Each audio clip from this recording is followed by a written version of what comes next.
محترم بزرگوں، عزیز دوستوں، جب ساری دنیا کی طرح ہمیں بھی ایک دن جانا ہے تو ہم کیوں رنگینی دنیا میں دل لگائیں؟ کیوں اس رنگینی دنیا میں اپنا دل لگائیں؟ زمانہ کی دل فریبوں پر کیوں فریفتہ ہوں؟ یہ رنگ رنگیلی دنیا ایک دھوکہ ہے۔ رسول اللہ صلی اللہ علیہ وسلم نے ارشاد فرمایا، دنیاوی زندگی ایک دھوکہ ہے اور اصل ٹھہرنے کی جگہ تو آخرت ہے۔ تو میرے عزیز دوستو، کیوں نہ اپنی ہم آخرت کے لیے تیاری کریں، جہاں ہمیشہ ہمیشہ کے لیے جانا ہے، ہمیشہ ہمیشہ کے لیے رہنا ہے۔ کیوں نہ ہم اس جگہ کی تیاری کریں اور اس دنیا کے چکر میں نہ آنے والا ہی حقیقت میں سمجھدار ہے، اور جو دنیا کی رنگینیوں میں کھو گئے ان سے بڑھ کر نادان اور ناسمجھ کوئی نہیں۔ موت کو ہمیشہ یاد رکھنے والے ان رنگینیوں میں نہیں کھو سکتے۔ رسول اللہ صلی اللہ علیہ وسلم ایک بار نماز کے لیے تشریف لے گئے تو دیکھا کچھ لوگ کھلکھلا کر ہنس رہے ہیں۔ حضور صلی اللہ علیہ وسلم نے ارشاد فرمایا، اگر تم لوگ لذتوں کو توڑ دینے والی چیز یعنی موت کو کثرت سے یاد کرتے تو یہ تم کو اس ہنسی سے روک دیتی جو میں دیکھ رہا ہوں۔ پس تم لوگ لذتوں کو توڑ دینے والی چیز یعنی موت کو کثرت سے یاد کرو۔ رسول اللہ صلی اللہ علیہ وسلم نے ارشاد فرمایا، اللہ کی قسم، دنیاوی زندگی ایسی ہے جیسے تم میں سے کوئی شخص سمندر میں اپنی انگلی ڈالے اور نکال لے، دیکھے کہ انگلی میں کتنا پانی لگا ہے۔ وہ دنیاوی زندگی ہے، اور جو سمندر میں پانی ہے وہ ہمیشہ ہمیشہ کے لیے ہے، کبھی ختم نہیں ہو سکتا۔ وہ اسی طرح آخرت کی زندگی کبھی ختم نہیں ہوگی، آخرت کی زندگی کبھی ختم نہیں ہوگی، ہمیشہ ہمیشہ کی ہے۔ ایک صحابی نے رسول اللہ صلی اللہ علیہ وسلم سے دریافت کیا، اے اللہ کے نبی، سب سے زیادہ سمجھدار اور سب سے محتاط آدمی کون ہے؟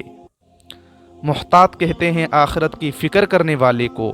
حضور صلی اللہ علیہ وسلم نے ارشاد فرمایا، جو لوگ موت کو سب سے زیادہ یاد کرنے والے ہوں اور موت کے لیے سب سے زیادہ تیاری کرنے والے ہوں، وہی سمجھدار لوگ ہیں جنہوں نے دنیا اور آخرت کا اعزاز حاصل کر لیا۔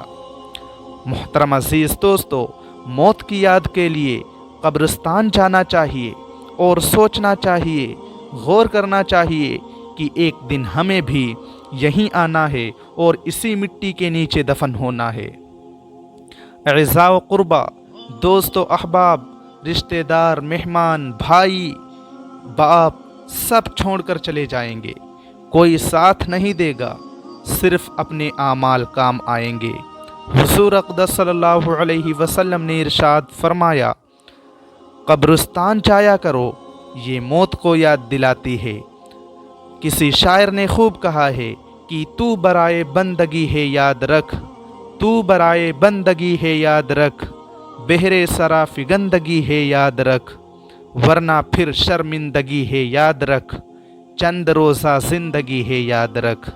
ایک دن مرنا ہے آخر موت ہے، ایک دن مرنا ہے آخر موت ہے، کر لے جو کرنا ہے آخر موت ہے۔ نبی کریم صلی اللہ علیہ وسلم نے ارشاد فرمایا، جب کوئی شخص اپنے گھر سے نکلتے وقت یہ دعا پڑھے، بسم اللہ توکلت علی اللہ لا حول ولا قوت الا باللہ، میں اللہ کا نام لے کر نکل رہا ہوں، اللہ ہی پہ میرا بھروسہ ہے، کسی خیر کے حاصل کرنے یا کسی شر سے بچنے میں کامیابی اللہ ہی کے حکم سے ہوتی ہے۔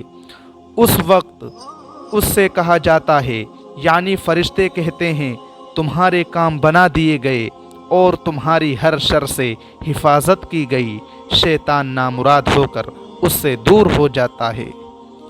ایک روایت میں یہ ہے کہ اس وقت اس دعا کے پڑھنے کے بعد اس سے کہا جاتا ہے، تمہیں پوری رہنمائی مل گئی، تمہارے کام بنا دیے گئے اور تمہاری حفاظت کی گئی، چنانچہ شیاطین اس سے دور ہو جاتے ہیں۔ دوسرا شیاطین پہلے شیطان سے کہتا ہے، اس شخص پر کیسے قابو ہو سکتا ہے، اس شخص پر کیسے قابو پا سکتا ہے جسے رہنمائی مل